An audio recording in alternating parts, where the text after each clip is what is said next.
베드로전서 1장 8절에 보면 이런 말씀이 있어요. 예수를 너희가 보지 못하였으나 사랑하는도다. 이제도 보지 못하나 결코 말할 수 없는 영광스러운 즐거움으로 기뻐한다라고 이야기합니다. 가만히 곰곰이 생각하면 신앙 때문에 핍박을 받고 신앙 때문에 생명이 경각에 달려있고, 아니 실은 생명을 잃은 자들이 있는 그 상황 속에서 보이지 않는 예수님을 사랑하는 그 사랑하는 마음 때문에 이 고난도 즐겁게 받는다라고 하는 고백을 우리가 읽으면서 어떻게 이것이 가능할까라는 생각을 해봅니다.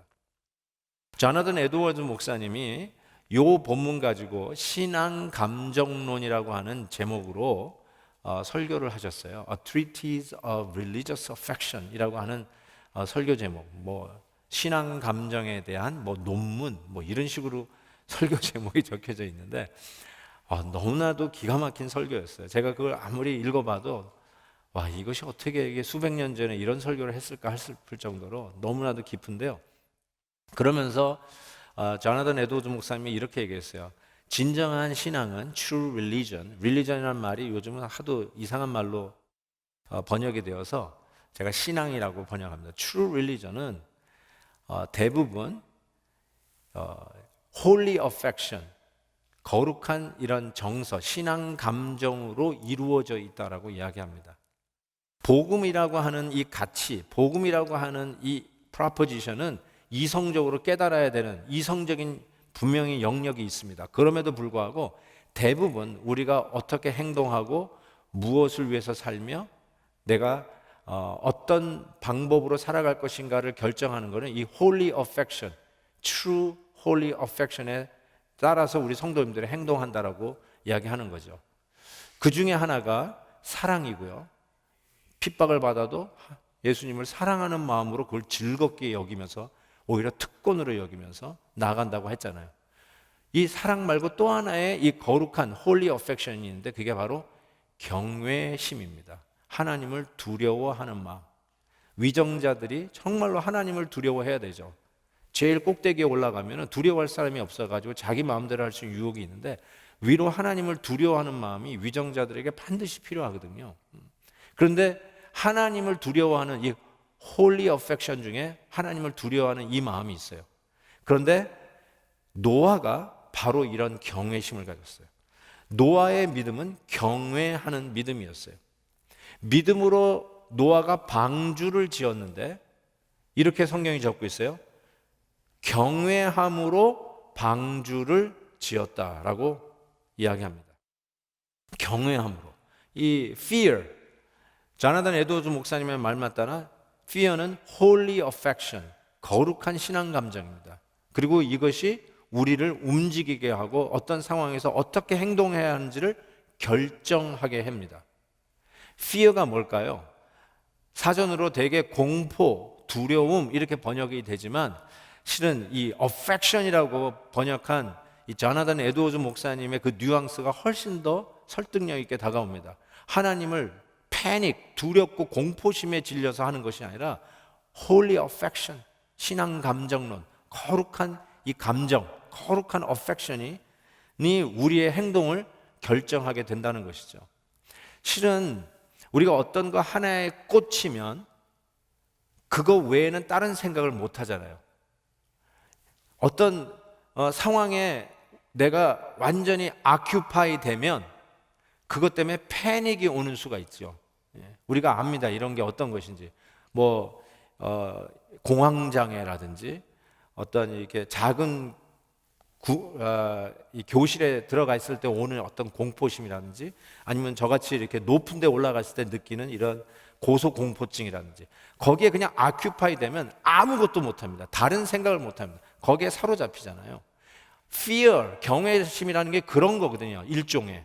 그런데 이런 어떤 부작용으로 나타나는 것이 아니라 하나님에게 집중하면 그것이 오늘 나의 실제 리얼리티가 되어서 그것으로 오늘 나의 행동을 결정하게 되는 힘, 이게 홀리 어펙션이거든요.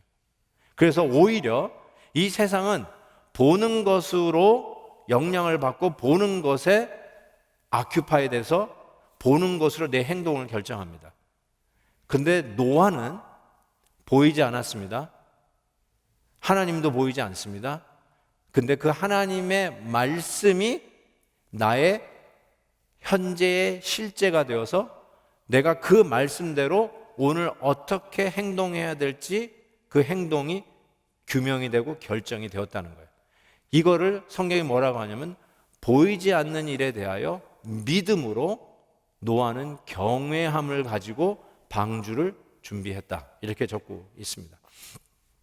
눈에 보이지 않았는데 하나님의 그 경고, 앞으로 홍수가 온다, 앞으로 멸망당할 테니까 방주를 지으라고 하는 이 경고를 현재 시제로 바꿔서 오늘 나의 상황으로 결정, 규명, 디파인을 하고 행동을 결정한 것이죠.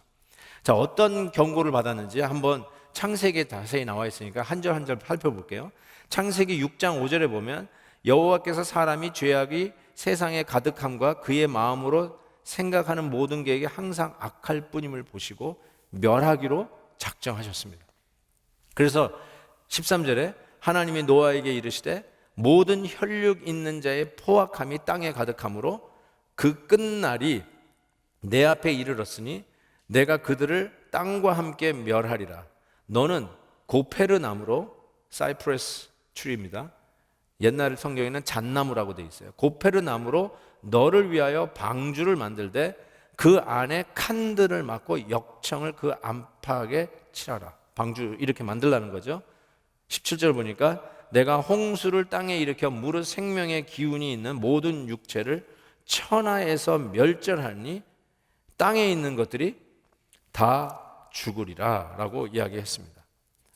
앞으로 홍수가 와서 이 땅에 있는 것이 다 멸절한다라고 하는 하나님의 경고를 보이지도 않지만 현재 시제로 그걸 바꿔놓고 내가 오늘 뭘 해야 되는가? 그 홍수가 올 것을 생각하고 방주를 짓는 행동을 결정했는데 이거를 믿음으로 했다. 믿음의 하나의 속성으로 설명하고 있는 것이죠. 홍수 당해보셨나요? 집에 물이 들이닥친 그런 경험을 해보셨죠? 아니, 안 그러면 요즘 우리는 비디오로 미디어를 통해서 허리케인이 왔던 그 모습들을 우리가 보고 야, 정말 이 수마가 쓸어가는 것 대단한 거다. 너무 위험한 것이다. 그래서 만약에 홍수가 곧 온다 그러면 우리도 거기에 반응을 할 거라고 생각합니다. 노아가 반응한 것처럼. 근데 가만히 생각해 볼 때 노아가 우리가 아는 홍수를 알았을까요? 노아가 그런 홍수를 경험했을 거라고 생각하십니까? 어쩌면 아닐 것 같다는 생각을 제가 말씀을 묵상하는 가운데 깨닫게 되는데, 왜냐하면 하나님이 지으신 세상에는 원래는 비가 내리지 않았어요. 창세기 2장을 보세요. 여호와 하나님이 땅에 비를 내리지 아니하셨고 땅을 갈 사람도 없었으므로 들에는 초목이 아직 없었고 밭에는 채소가 나지 아니하였으며 안개만 땅에서 올라와 온 지면을 적셨더라. 충분히 수분이 가득했어요. 경작을 하지 않았을 때니까 비도 오지 않았다 이렇게 얘기하는데, 나중에 이제 사람들이 경작을 하기 시작했다라고 생각할 수 있죠. 가인도 경작을 해서 농사를 지었으니까.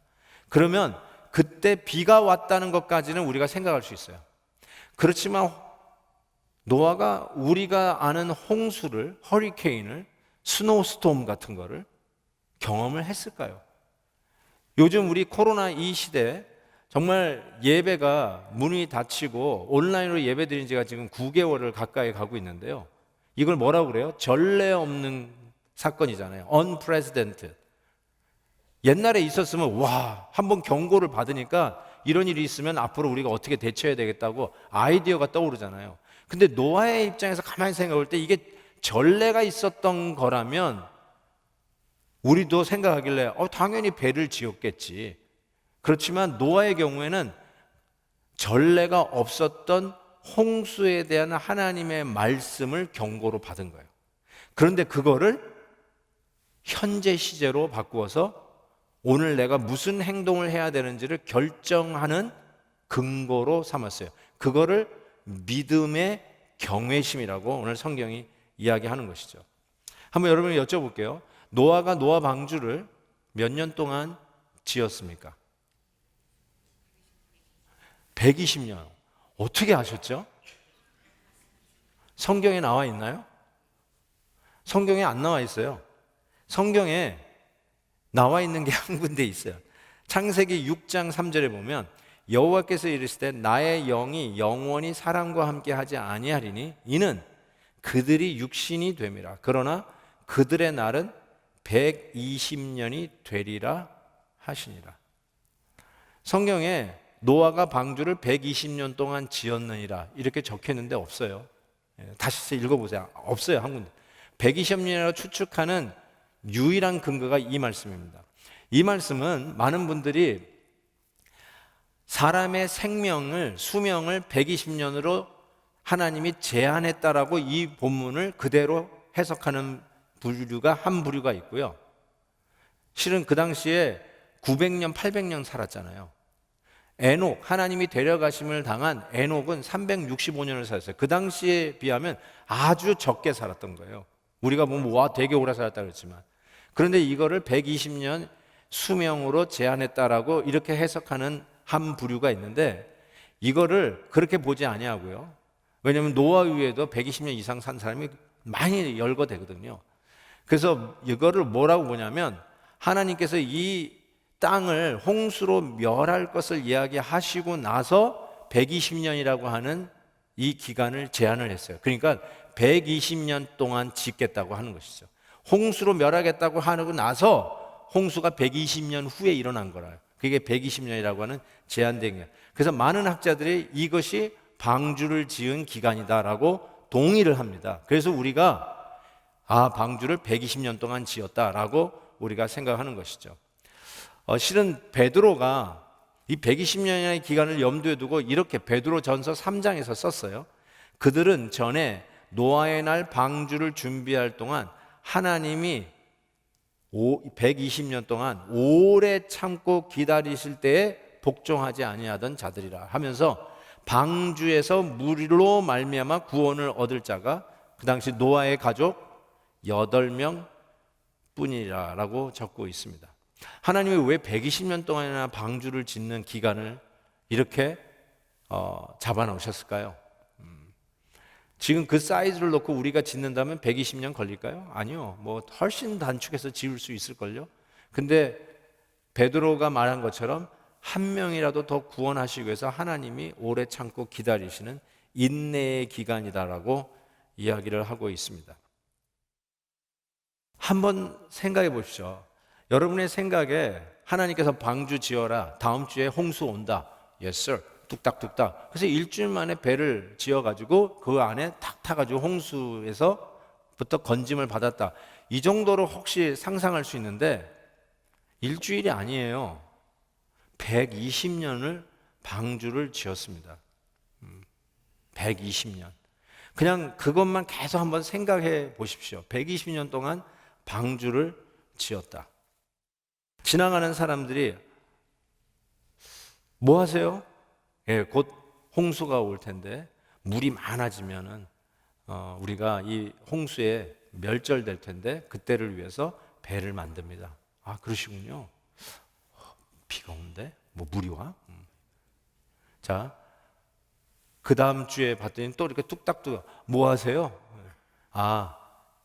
하나님이 말씀하시기를 이제 물로 홍수가 되면 우리가 다 멸절되는데 그때를 위해서 배를 짓습니다. 아, 그래요? 한 달이 지났어요. 근데 또 역시 뚝딱뚝딱 하고 있는 거예요. 뭐 하세요? 물로 홍수가 나면 우리가 멸절되는데 그때를 위해서 배를 짓고 있습니다. 아, 그러세요?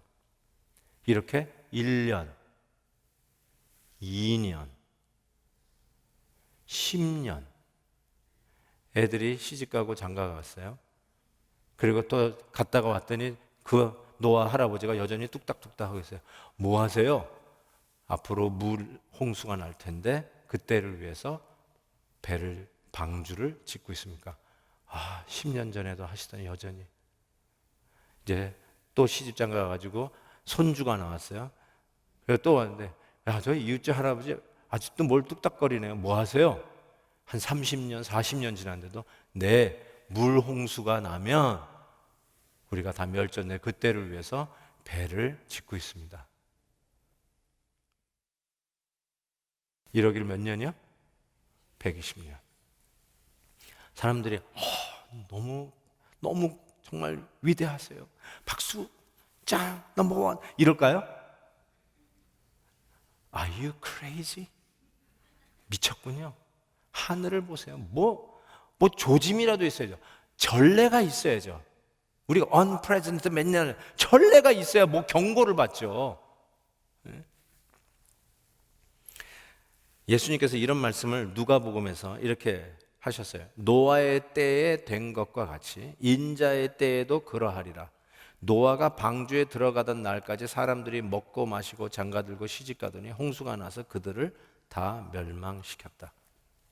뭘 얘기하는 거죠? 아무도 노아의 말을 귀담아 들은 사람이 없었다.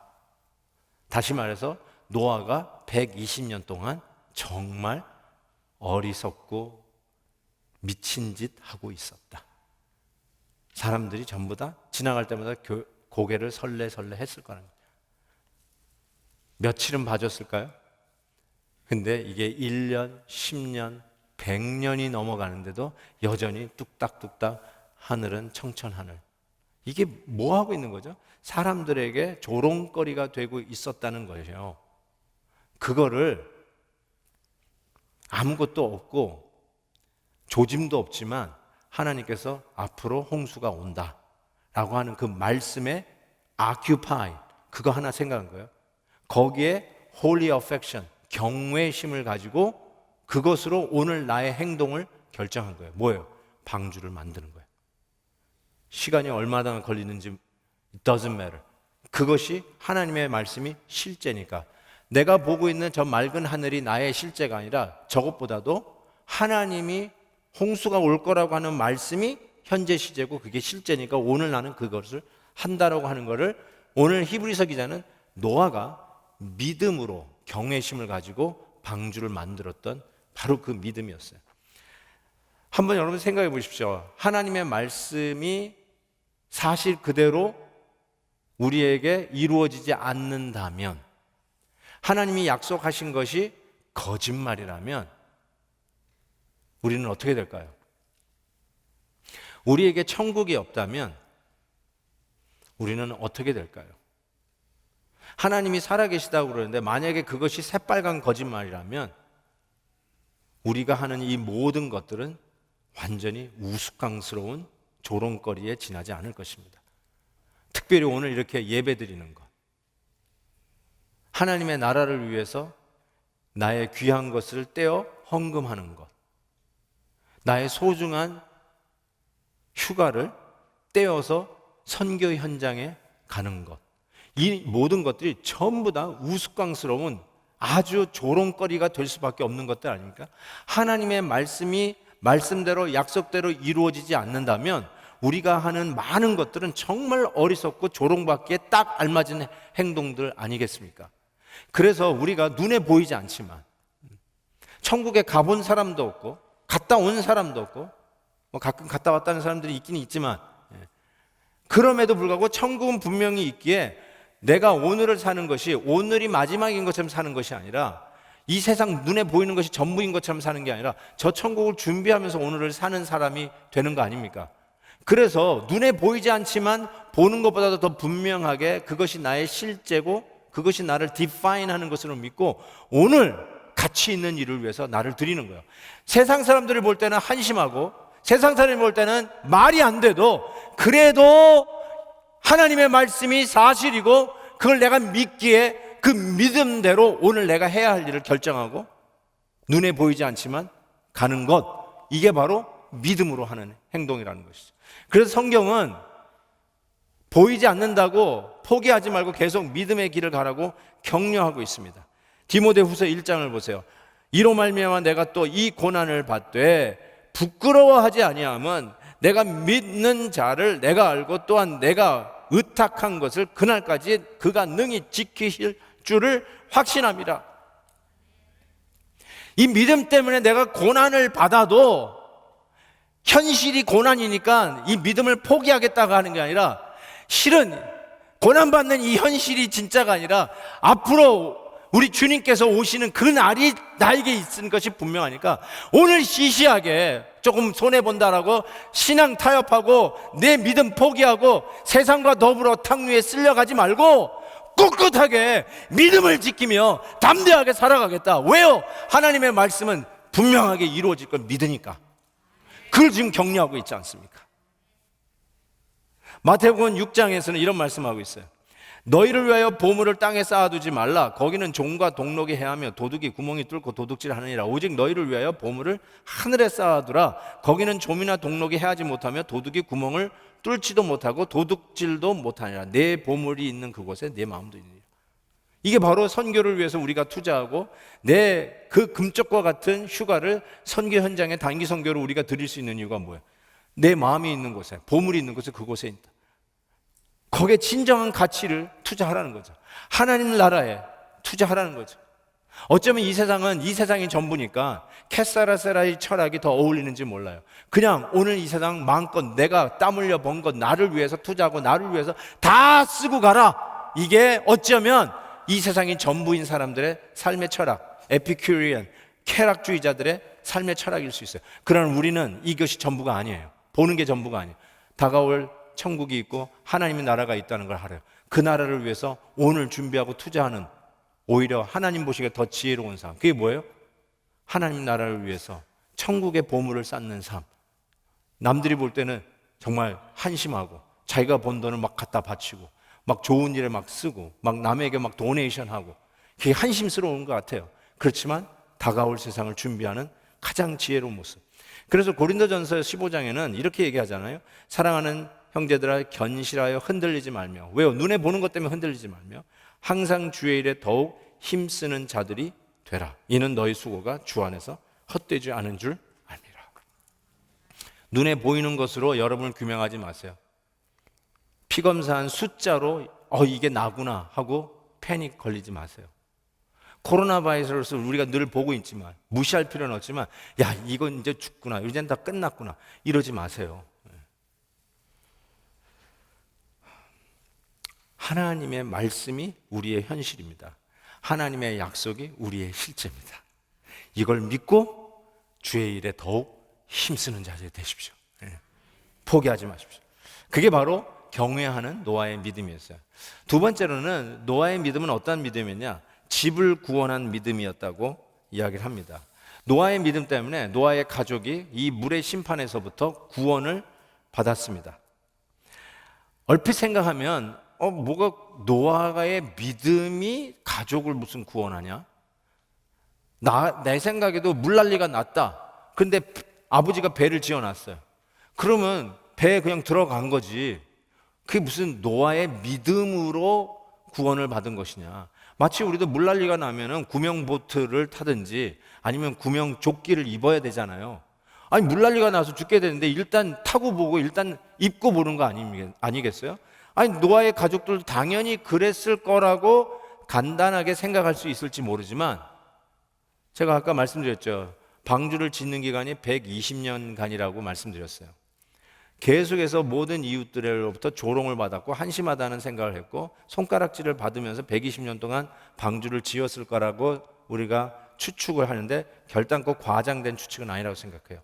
근데 제가 던지고 싶은 질문은 그러면 노아의 가족들은 노아가 방주 짓는 것을 어떻게 생각했을까요?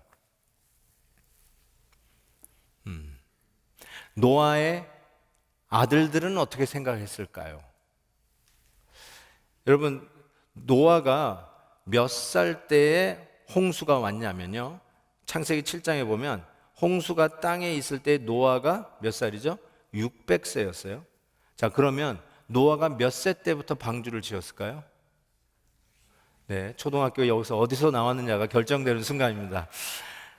480세에 방주를 짓기 시작해서 120년 동안 짓고 그리고 600세에 홍수가 온 거 아니겠어요? 그러면 480세에 노아가 방주를 짓기 시작했어요. 그런데 창세기 5장에 보면 노아가 500세 되던 후에 셈과 함과 야벳을 낳았더라.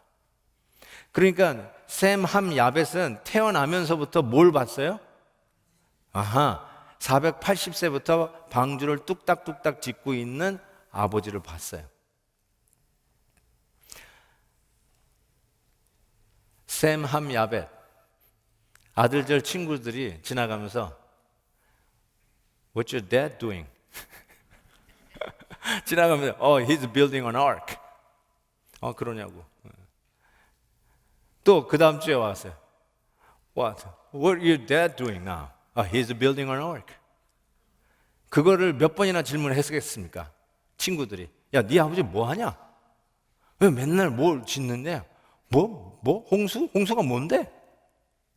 물이 많아지는 거래. 물이 어떻게 많아지는 건데? They don't know. 전례가 없는 거잖아요. 그러기를 몇 년이요? 한 적어도 100년. 자기네들 한 20년 짓고 있을 때 태어났으니까 그때서부터. 자, 그랬다고 치고요. 그런데 이 세 아들이 다 장가 갔어요. 며느리도 들어왔어요. 며느리 들어왔어요. 며느리들의 그 친정 식구들이 그래요. 야, 네 시아버지 뭐 하냐? 방주 짓는데요. 참. 그 다음에, 야, 네 시아버지 뭐 하냐? 방주 짓는데요. 야, 여기 동네 사람들 야단이야. 네 시아버지 이상하다고 야단이야. 네 시아버지 지금 뭐 하냐? 여전히 방주 지으세요. 아들은 그렇다 치고요. 며느리는 시아버지를 존경할까요? 아버님, 뭐 들고 싶으세요? 오늘은 팥죽 을신이 하는데 팥죽 좀 드실래요? 뭐 이러면서 막 아버님 뭐 마사지 해드리고 그럴까요? 아이고. 예.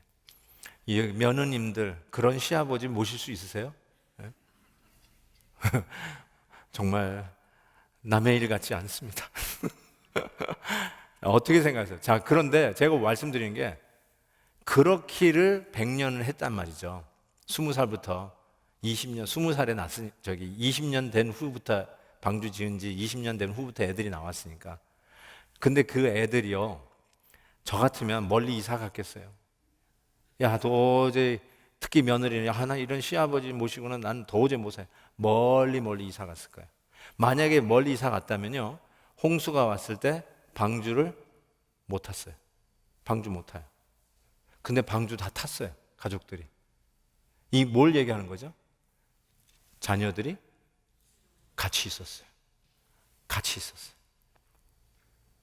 저는 이거가 여러분 생각에 물난리가 났으니까 구명보트 타자 이래서 탄 게 아니라는 거를 말씀드리려고 하는 거예요. 노아가 자녀들을 구원시키는 거는 노아가 자녀들을 제대로 교육시켰다는 거예요. 어디서 힌트를 얻을 수 있냐면 노아에 대한 평가가 성경에 나와 있어요. 창세기 6장에 보면 노아는 하나님 여호와께 은혜를 입었더라. 노아는 의인이요 당대의 완전한 자라. 그는 하나님과 동행하였으며. 지난주 들으셨죠? 동행의 의미. 더 이상 말씀 안 드리겠습니다. 동행하였으며. 세상에 조롱을 받고 있는 자기 아버지, 실은 자기도 이해를 못하는 자기 아버지, 새 식구가 들어왔는데 새 식구들과 그 친정 식구도 이해를 못하는 노아, 그와 거리를 두고 멀찍이 살고 이사 갈 수도 있었지만 가족들이 아버지를 떠나지 않았어요. 아버지를 떠나지 않았기 때문에 노아는 그 믿음으로 가족을 구원시킬 수 있었어요.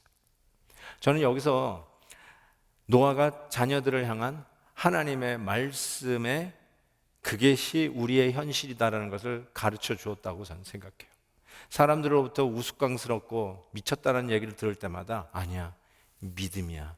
하나님의 말씀이 그게 진짜 우리의 실제야. 이걸 가르쳐 줬다고 저는 생각해요. 잠언 22장 보면 마땅히 행할 길을 아이에게 가르치라. 그리하면 늙어도 그것을 떠나지 아니하리라.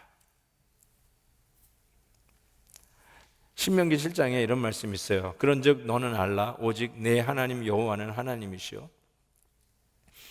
진실하신 하나님이시라. 그를 사랑하고 그의 계명을 지키는 자에게는 천대까지 그의 언약을 이행하시며 인애를 베푸시리라. 여기서 이 천대는 단순히 수사학적인 은유적인 그냥 과장법이 아니라 전 실제라고 생각해요. 정말 하나님 앞에 믿음으로 바로 서면 부모의 믿음에 만족시킬 만한 자녀들이 좀 없다 하지만 그래도 우리의 자녀들이 우리 하나님이 약속하신 대로 그 은혜를 입고 그 축복을 받을 것이라고 분명히 믿습니다. 믿음을 지키는 거죠. 사람들의 욕을 먹어도 나는 우리 아버지의 말씀을 믿습니다. 야, 세상이 뭐라고 그래도 우리가 믿음 지키면서 뒤처지는 것 같더라도 예수님 믿는 것이 신앙적으로 이 하나님 앞에 서지만은 세상으로 볼 때는 꼭 세컨 클래스 시리즌이 되는 것 같지라도 내 밥도 제대로 챙겨 먹지 못하는 것 같다 할지라도 믿음 지키며 사는 것이 꼭 손해보는 것 같다 할지라도 이 세상에서 요령 피우지 아니하고 믿음대로 고지고대로 사는 게 꼭 꽉 막힌 것처럼 답답하다 할지라도 그래도 믿음 지키며 사는 것이 그것이 정도고 그게 하나님이 인정하는 길이고 그것이 궁극적으로 하나님의 진정한 복을 받는 길이다. 이거를 자녀들에게 확실히 가르치는 거죠. 그러면 자녀들이 복을 받되 천대까지 하나님의 인내하심을 베푸시는 그 은혜를 우리 자녀들이 누릴 것을 분명히 믿는 것이죠.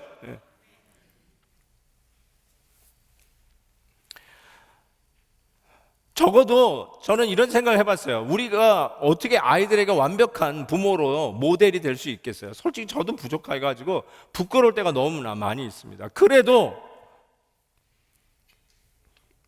우리 자녀들이 우리 부모, 엄마, 아빠 보면서 이런 얘기 좀 들었으면 좋겠다 생각이 들었어요.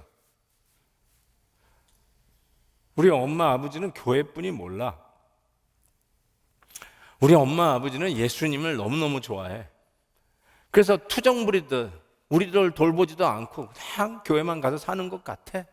투정 부리듯 얘기를 하지만 그래도 예수님을 믿고 신앙의 부모라면 우리 자녀들에게 그 정도의 말은 한번 들어야 되지 않겠습니까? 우리 부모님들은 맨날 놀러만 다녀. 프라이데이 성경 공부 있고 제자 훈련하는데 안 데려다 준대. 자기네들 주말 놀러 다니는 데만 바빠. 온라인으로 예배드리는데 예배드린다고 TV만 켜놓고 딴짓해. 그런 소리 듣지 말고 우리 부모님은 하나님 너무 사랑해. 아침에 일어나면 기도하는 엄마의 모습이 보이고 식탁에 앉아서도 식기도를 하더라도 밥이 식을 때까지 좀 한심할 정도로 우리를 하나하나 축복해 준다는데 아빠 밥 식어라는 얘기를 할 정도로 기도하면서 식탁에서 눈물 뚝뚝 흘리는 아버지의 모습.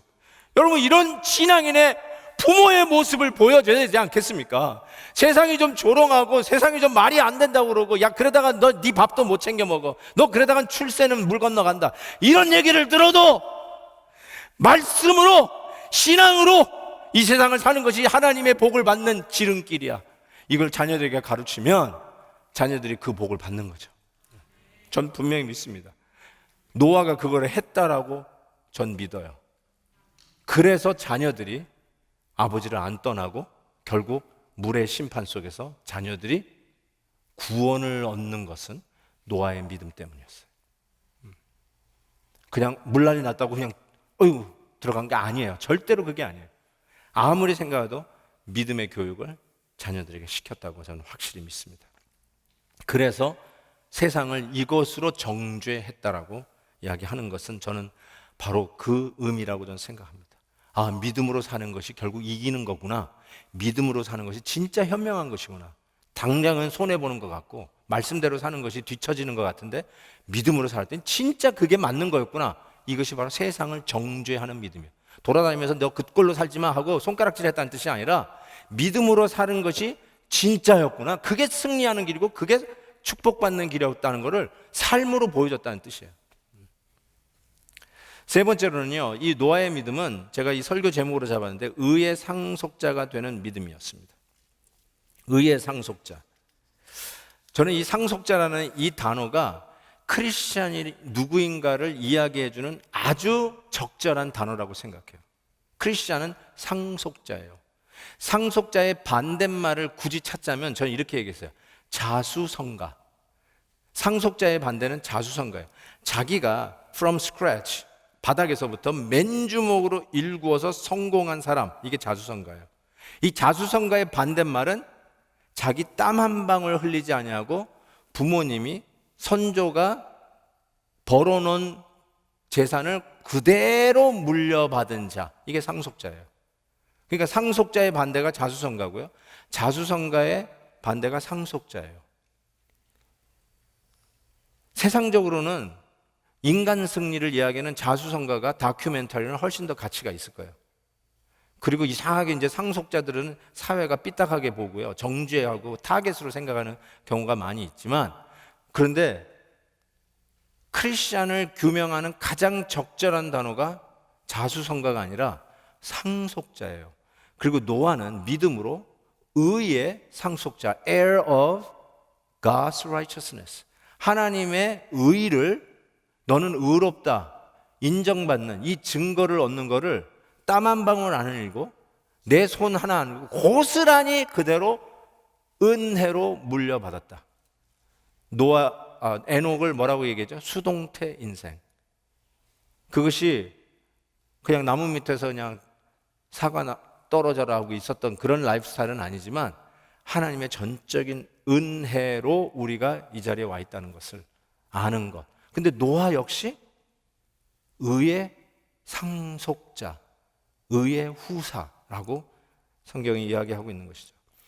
즉, 그가 구원을 받을 수 있었던 상속자가 되는 믿음은 그가 수영하는 기술을 익혀서 노아 이 홍수 때 그 물 위를 수영을 잘해서 어떻게 물 위에서 오랫동안 에너지 소비 없이 떠 있을 수 있느냐라고 하는 기술을 터득해서 그가 물 홍수가 왔을 때 구원받은 게 아니에요.